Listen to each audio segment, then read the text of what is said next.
Sa ngalan ng Ama at ng Anak at ng Espiritu Santo. Amen. Ang pagpapala ng ating Panginoong Jesucristo, ang pag-ibig ng Diyos Ama, at ang pagkipagkaisa ng Espiritu Santo naway sumainyong lahat. At sumaiyo rin. Mga kapatid, tinipon po tayo bilang mga kaanib ng angkan ng Diyos. Kaya dumulog tayo sa ating maawaing Panginoong nagpapatawad ng lubos.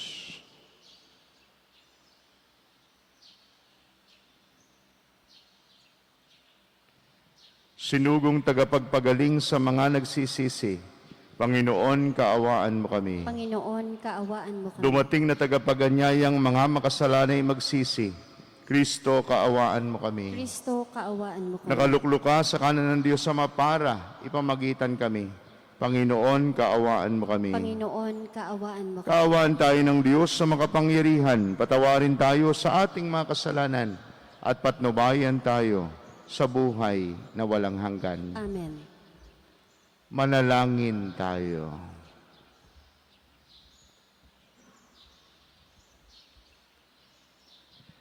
Ama naming makapangyarihan, ipagkaloob mong may taguyod ang sanlibutan sa matiwasay na pag-iral ayon sa layunin mo para sa aming kapakanan. Sa pagsamba sa iyo, ng may panatag na kalooban sa pamamagitan ni Jesucristo, kasama ng Espiritu Santo, Diyos magpasawalang hanggan. Amen.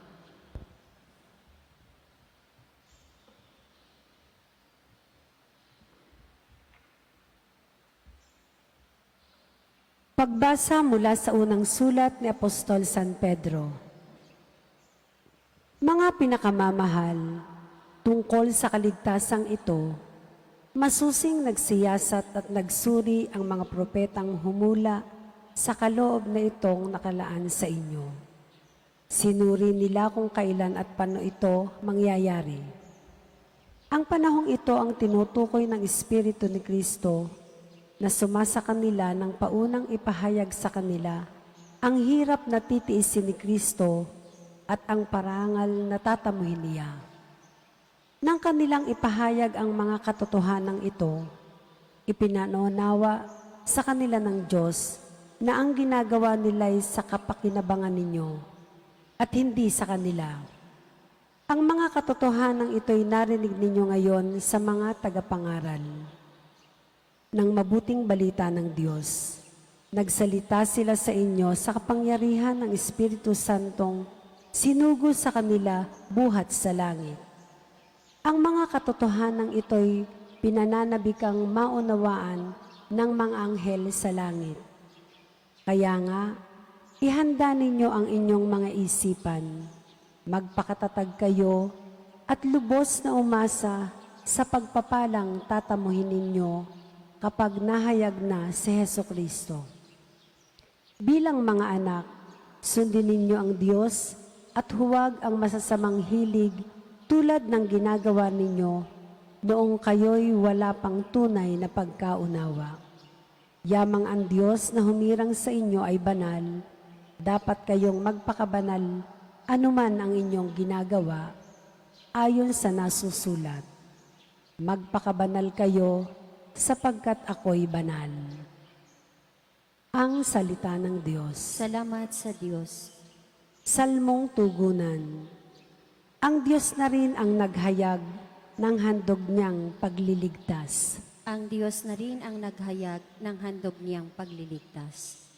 Umawit ng bagong awit at sa poon ay ialay. Pagkat yaong ginawa niya ay kahangahangang tunay. Sa sariling lakas niya at taglay na kabanalan, walang hirap na natamo, yaong hangad na tagumpay. Ang Diyos na rin ang naghayag ng handog niyang pagliligtas. Ang tagumpay niyang ito'y siya na rin ang naghayag. Sa harap ng mga bansay, nahayag ang pagliligtas. Ang pangako sa Israel, lubos niyang tinutupad. Ang Diyos na rin ang naghayag ng handog niyang pagliligtas. Tapat siya sa kanila at ang pag-ibig ay wagas. Ang tagumpay ng ating Diyos, kahit saan ay namalas. Magkaingay na may galak, yaong lahat sa daigdig.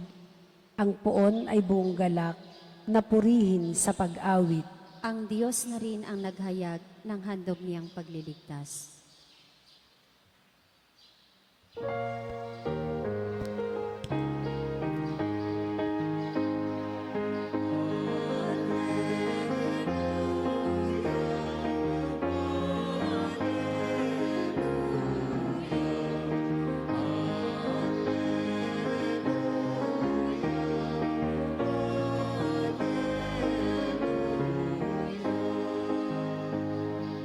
Papuri sa Diyos Ama, pagkat ipinahayag niya, hari siya ng mga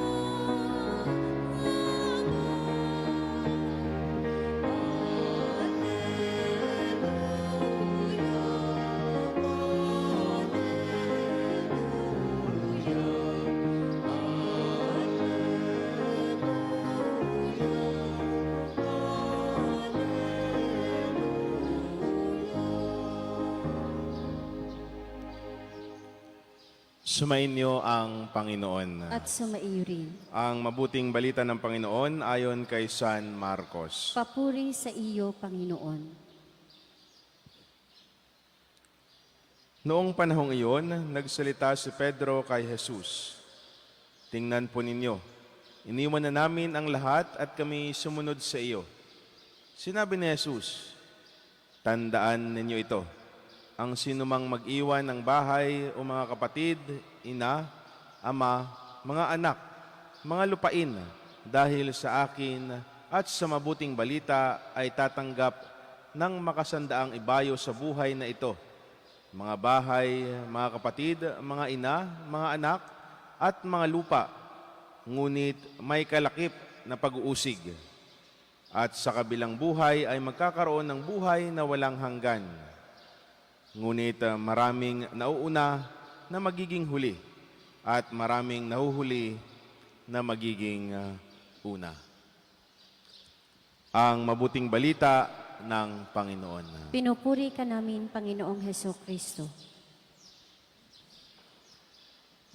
Sa mga sumusubaybay po sa atin sa Facebook Live, sa kanilang tahanan, sa mga kapilya pong nasasakupan ng ating parokya, at sa mga sumusubaybay din sa atin sa ibang bansa at sa inyong narito, magandang umaga po sa inyong lahat. Tunay nga naman tuwing umaga, tayo ay bumabati, padami ng padami ang nagpapabati. Sila din daw ay nakikinig sa kanilang kapilya. Mayroon ding ibang nagsasabi na kami din po ay nakikinig din ho dito sa ibang bansa, batiin nyo rin ho kami. Binabati din ho natin sila ng magandang umaga dahil sila din po ay nakasubaybay sa atin sa Facebook Live. No? At binabati din namin in a special way ang mga nagse-celebrate ng kanilang anibersaryo.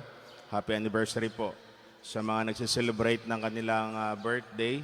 Happy birthday po sa inyo. Ngayon pong araw na ito ay napakinig ho natin ang karugtong ho ng mabuting balita kahapon. At sa araw na ito, ang ating pong mabuting balita ay pagpapatuloy sa atin sa narinig nating pahayag na Jesus tungkol sa mayamang binata kahapon. Nakita natin kahapon kung paanong nilapitan si Jesus ng binatang ito at tinanong kung ano ang dapat gawin upang makamit ang buhay na walang hanggan.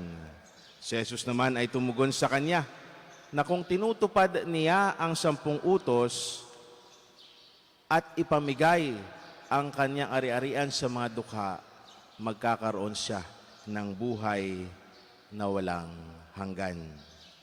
At dahil dito, nagsalita si Jesus na mahirap pumasok ang isang mayamang tao sa kaharian ng langit, ngunit mas madali pang pumasok ang kamelyo sa butas ng karayom. Hindi ito literal na makakapasok ang kamelyo sa maliit na butas ng karayom. Ito po ay tungkol sa pangahangad ng tao sa tunay na kaligayahan at kayamanang nakasalalay sa kaharian ng langit.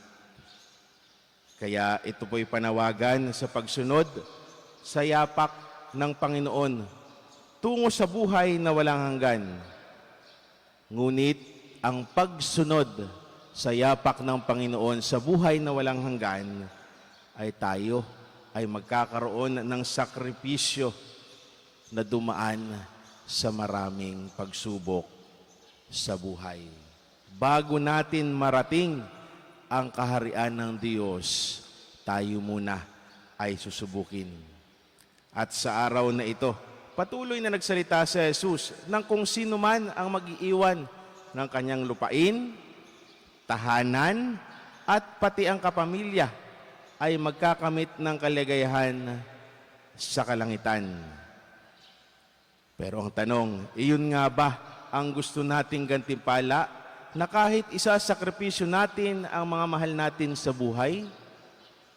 Ano ba ang sinasabi ni San Pedro nung sila ay sumunod kay Jesus? Lahat ay tinalikdan nila. Lahat iniwan nila sapagkat sabi ni Jesus, ito ang magiging daan upang tayo'y makasunod kay Jesus, upang tayo'y makapasok sa kanyang kaharian. Mga kapatid, ito ang hamon ni Jesus para sa atin. Ito ang paanyaya ni Jesus sa atin, na sana tayo'y matutong tumalikod sa mga makamundong hilig natin dito sa lupa. Na tayo ay matutong tumingin sa Kanya lamang. Siya lamang ang ating prioridad. Siya lamang ang ating uunahin. Sapagkat kapag inuuna na natin ang mga makamundong bagay, inuuna na natin ang yaman ng mundo, most probably hindi na natin dinudiyos ang Panginoon. Ang atin pong dinudiyos ay ang mga makamundong bagay. Ito ang paanyaya sa atin ni Jesus. Mas pahalagahan natin siya kaysa sa mga bagay na narito sa mundo. Ang mga bagay na inaangkin natin ngayon ay lilipas. Ngunit sana ang paghandaan po natin ay kung ano ang mayroon tayo sa kalangitan. Ang mas paglaanan natin ng panahon, oras, at ating sarili ay ang Diyos. Makikita natin dito na mahirap sundin ang panawagan ni Jesus. Subalit ang nais niyang ipahayag ay ang katatagan ng ating pananampalataya sa Kanya at sa Diyos Ama. Hindi naman minamasama ni Jesus ang ating mga pamilya, tahanan. Subalit ang nais niya ay siya ang unang prioridad sa tawag ng pagsunod sa Kanya. Hindi naman kinakailangang ibenta natin ang lahat-lahat ng mayroon tayo dahil alam ng Diyos na pinaghirapan natin ang mga ito sa edukasyon at trabaho. Subalit, dapat manatili tayong simple at mababa ang loob sa kabila ng mga kayamanan natin sa buhay. Manatiling simple at mababa. Hindi ito magdadala sa atin sa kayabangan.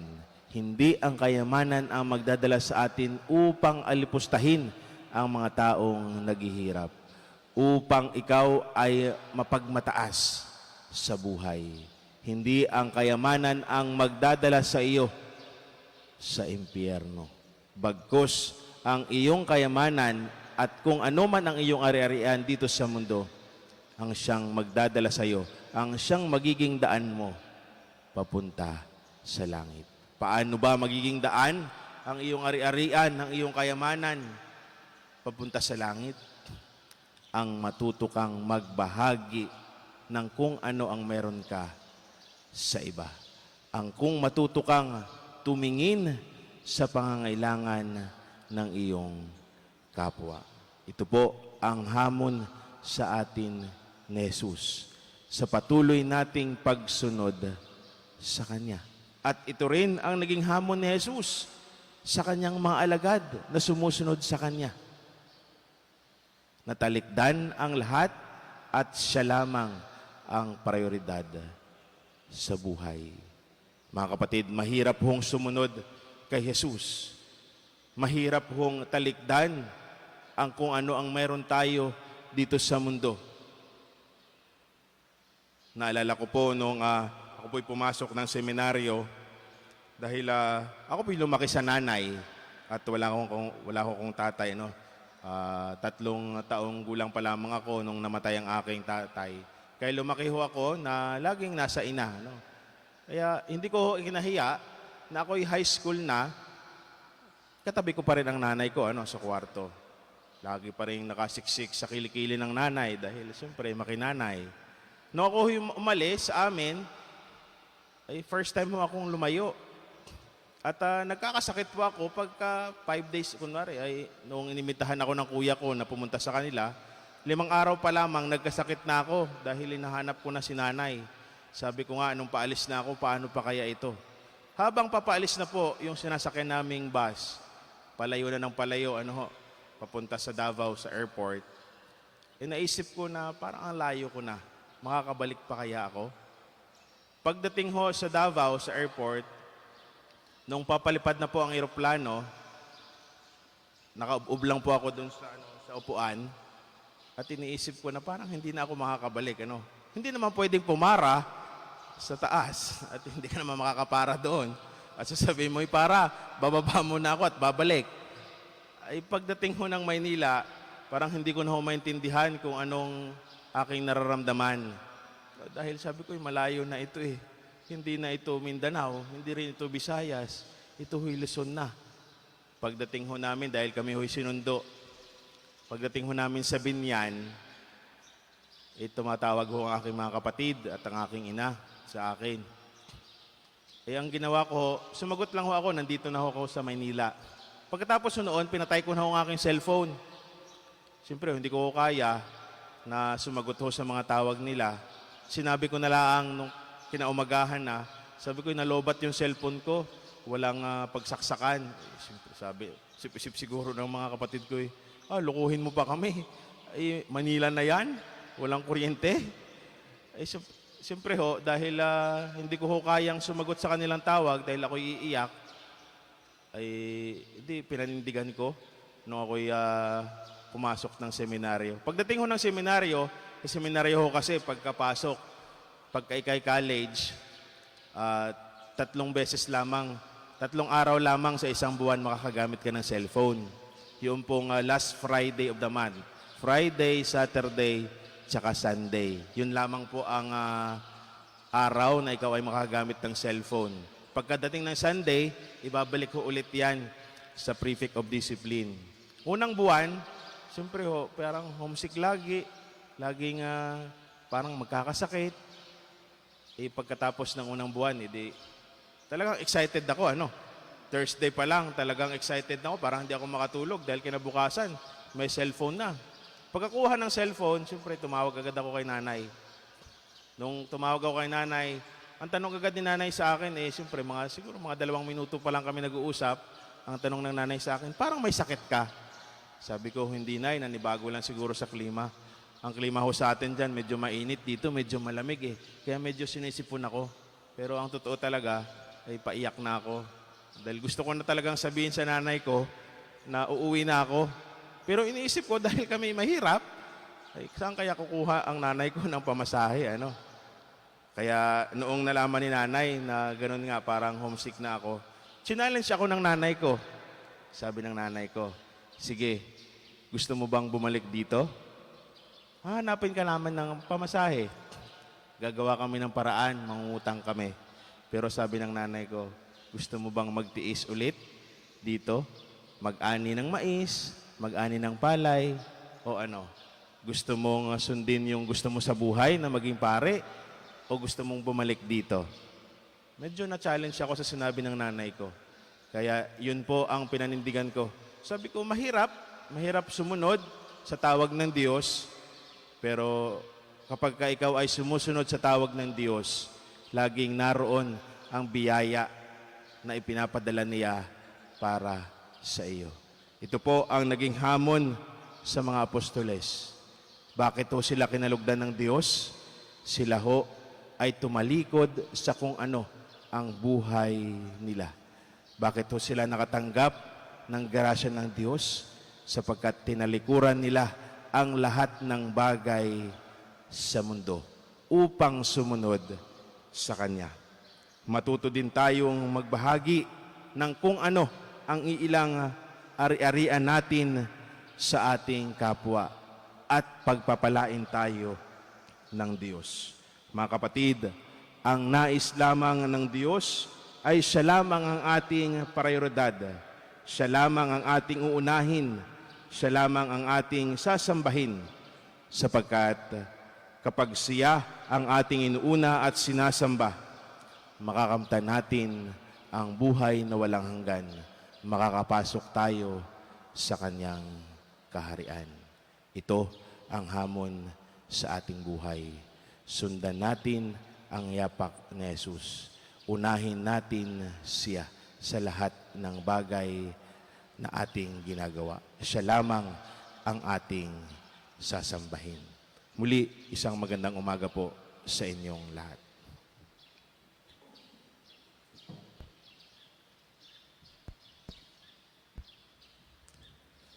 Mulat sa panganib ng ating pagtitiwala sa mga layaw ng mundong ito, tinataas natin ang ating mga puso sa maalab na panalangin sa Ama. Ama, Ikaw ang lahat-lahat sa amin. Ama, Ikaw ang lahat-lahat sa amin.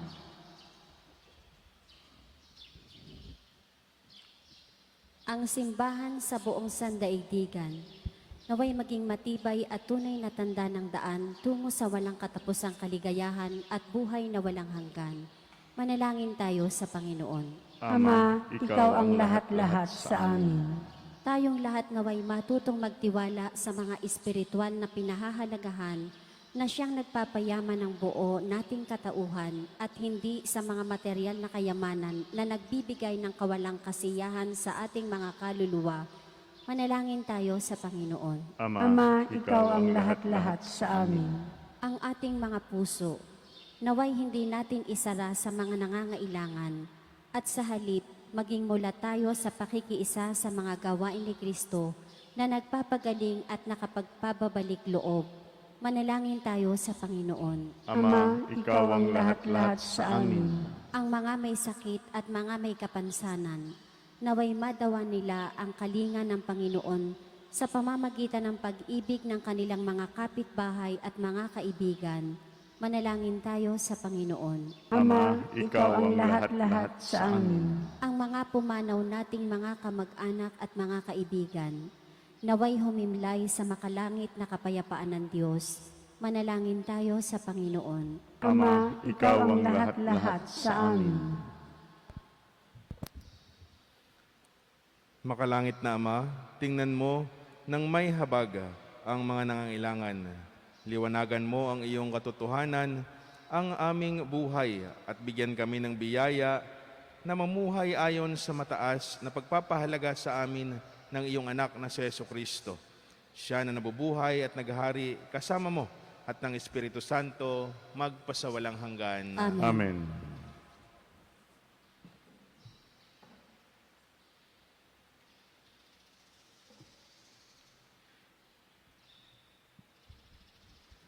Kapuri-puri ka, Diyos, sa manglumikha sa libutan, sa inyo pong gagandahang loob. Narito ang aming mayaalay mula sa lupa at bunga ng aming paggawa. Ang tinapay na ito para maging pagkaing nagbibigay buhay. Kapuri-puri ang poong may kapal, ngayon at kailanman. Kapuri-puri ka, Diyos, sa manglumikha sa libutan, sa inyo pong gagandahang loob.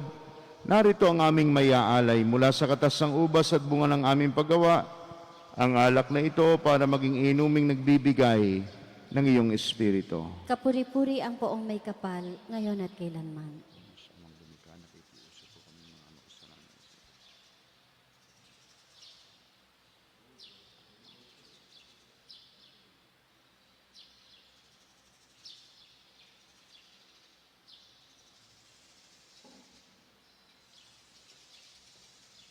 Manalangin kayo mga kapatid upang ang ating paghahain at ang ating mga panalangin ay kalugdan at pakinggan ng Diyos amang makapangyarihan. Tanggapin nawa ng Panginoon itong paghahain sa iyong mga kamay, sa kapurihan niya at karangalan sa ating kapakinabangan at sa buong sambayanan niyang banal. Ama naming lumikha, ipinagkakaloob mo ang mga dapat ialay upang aming sambahin ang iyong banal na pangalan. Kaawaan mo kami at pagbigyan upang ang iyong kaloob para kami makapaghain ay mapakinabangan bilang pagpapala mo sa amin. Sa pamamagitan ni Jesucristo kasama ng Espiritu Santo, magpasawalang hanggan. Amen. Sumainyo ang Panginoon. At sumaiyo rin. Itaas sa Diyos ang inyong puso at diwa. Itinaas na namin sa Panginoon. Pasalamatan natin ang Panginoong ating Diyos. Marapat na siya ay pasalamatan. Ama naming makapangyarihan, tunay ngang marapat na ikaw ay aming pasalamatan sa pamamagitan ni Jesucristo na aming Panginoon.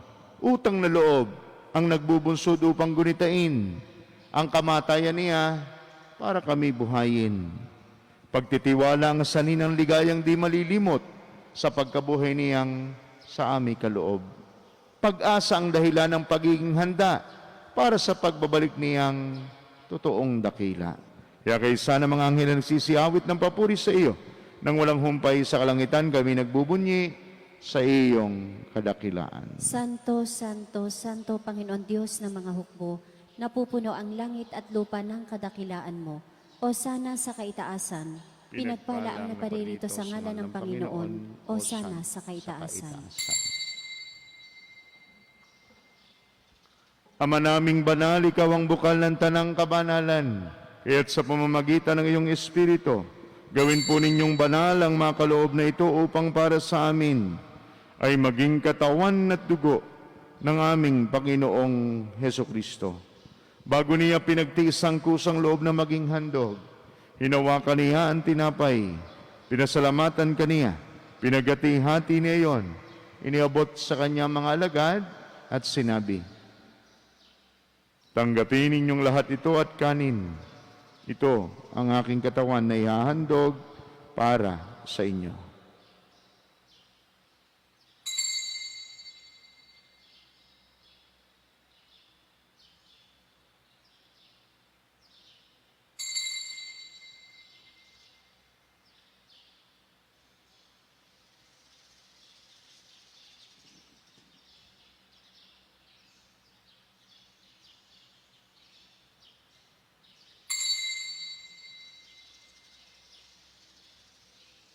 Gayun din naman nung matapos ang hapunan, hinawakan niya ang kalis, muli kaniyang pinasalamatan.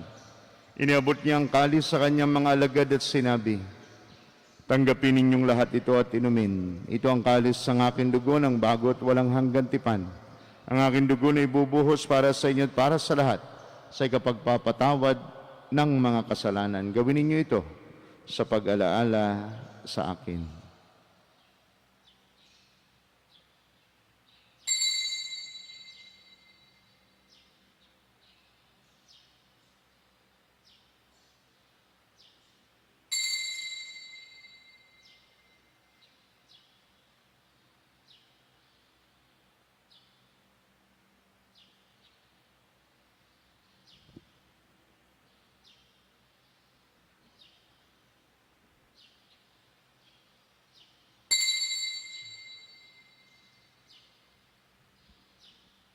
Ipagbunyi natin ang misteryo ng pananampalataya. Si Kristo namatay, si Kristo nabuhay, si Kristo nabalik sa lakas ng Ama, ginagawa namin ngayon ang pag-alala sa pagkamatay at muling pagkabuhay ng iyong anak.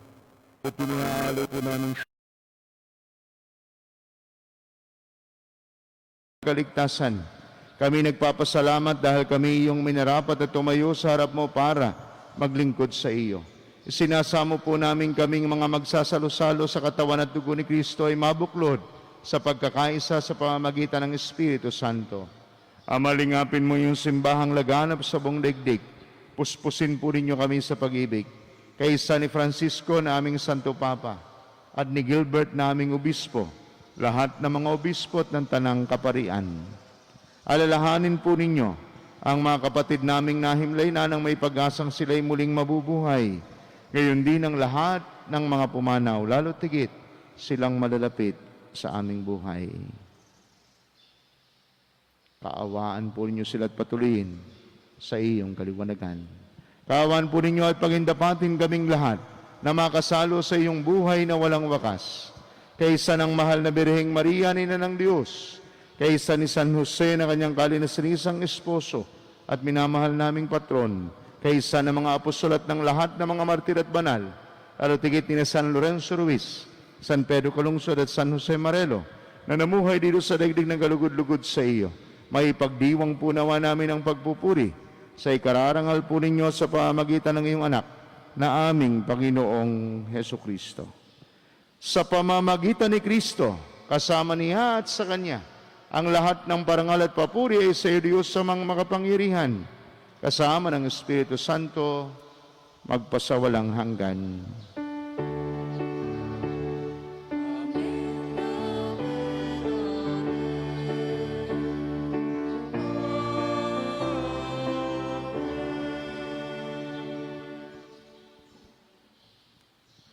Sa tagubili ng mga nakagaling na utos sa turo ni Jesus sa Panginoon natin at Diyos, ipahayag po natin ang lakas loob.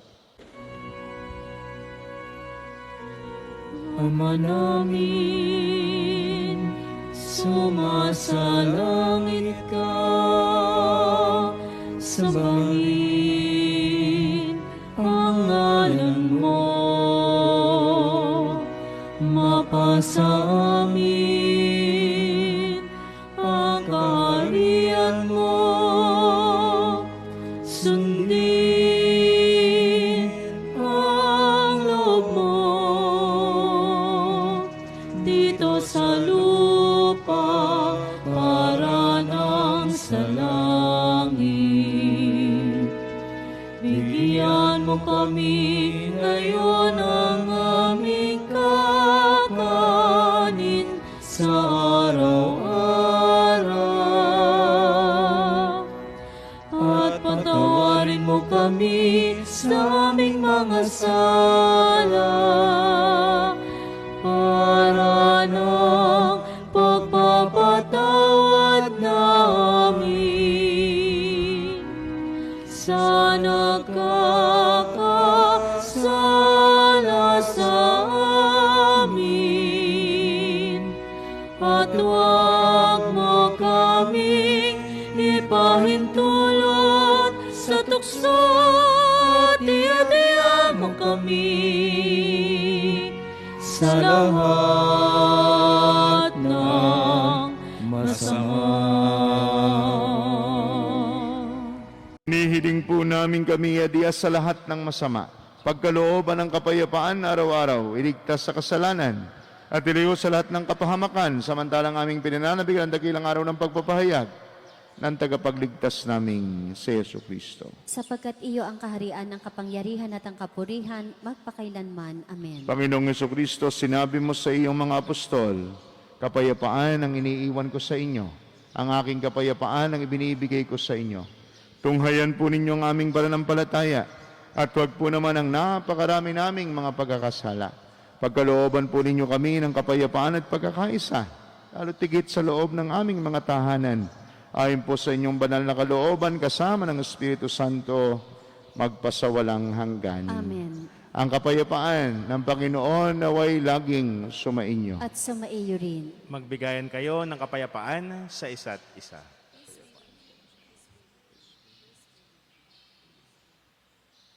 Kordero ng Diyos na nag-aalis ng mga kasalanan ng sanlibutan, maawa ka sa amin.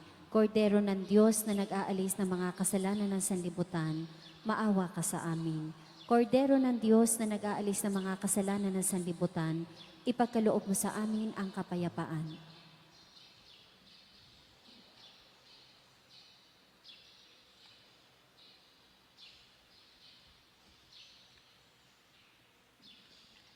Narito si Jesus, ang Diyos ng awa at pag-ibig.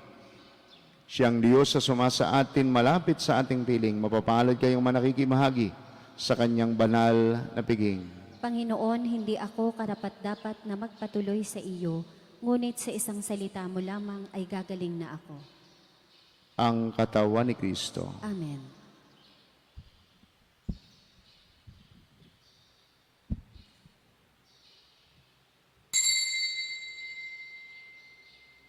Panginoong Jesus, ako ay nananalig na ikaw ay nasa kabanal-banalang sakramento sa altar.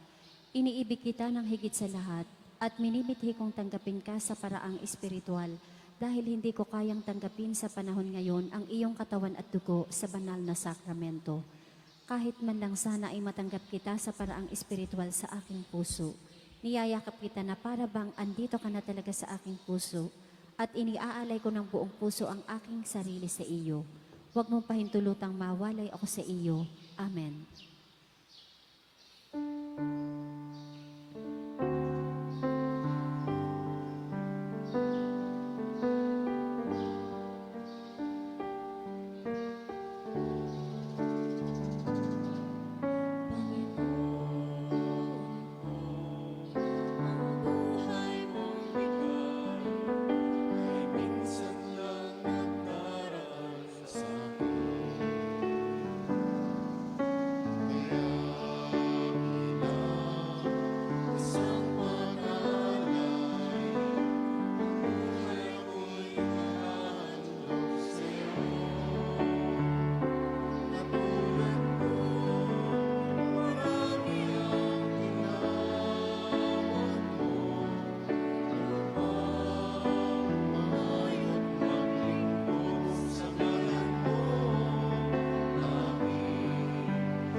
Ama naming mapagmahal, kaming iyong pinapakinabang ay iyong kaawaan, upang ang aming pinagsaluhan ay magdulot ng aming paikilahok sa iyong buhay na hindi matatapos. Iniluluhog namin ito sa pamamagitan ni Jesucristo kasama ng Espiritu Santo, Diyos magpasawalang hanggan. Amen. Sumainyo ang Panginoon. At sumaiyo rin. Pagpalain po kayo at ingatan kasama ng inyong mga pamilya at mga mahal sa buhay ng ating makapangyarihan, mapagmahal at mawaing Diyos, Ama at Anak at Espiritu Santo. Amen. Ang banal na misa ay naialay na. Taglay ninyo sa inyong pag-uwi ang kapayapaan at pag-ibig ng Diyos. Salamat sa Diyos. Diyos.